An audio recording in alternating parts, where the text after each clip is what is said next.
Last night, my wife's boss from her brand new job invited us over for dinner. On the drive over, my wife reiterated many times to me just how important it was to make a good impression. I scoffed and arrogantly informed my silly wife that I always make good impressions. My wife's boss is a single lady in her 50s, so it was just the three of us. We chit chatted over drinks and salads and seemed to really be hitting it off. She laughed at my well timed, perfectly appropriate jokes, and my wife seemed pleased. Soon she brought out the main course, a nice big juicy steak for each of us.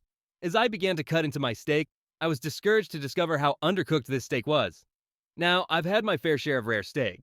I prefer medium, but I can handle rare. This was several minutes on a hot grill short of rare. I probably could have resuscitated the cow had I tried. Instead, I sat there fidgeting with my knife and fork, worrying about how I was going to get away with not eating this steak. Claim veganism? No, I'd already feigned great enthusiasm upon seeing the steak. Just then, our hostess excused herself to the kitchen to take care of some dessert preparations. As I looked across the fancy dining room table at the open window of this third story apartment, a cartoon light bulb appeared over my head. I knew I had to be decisive, realizing that she could return at any moment. I committed. I grabbed the steak with my hand, gently shook off the juice, and executed a perfect throw right through the center of the open window. Here's the big time FU: the window wasn't open. It was the cleanest freaking window you've ever seen in your life. That is, until my mostly raw slab of steak slammed up against it and slowly slid down, leaving a trail of bloody juice in its wake. My wife, whose steak was a nice medium rare and was unaware of my predicament, turned, jaw dropped, and stared at me like I was an alien from another planet. This look then slowly morphed into more of a, there is no place on this planet you can ever hide from me expression of demonic anger. My wife's boss heard the thud of the steak on window impact and came quickly.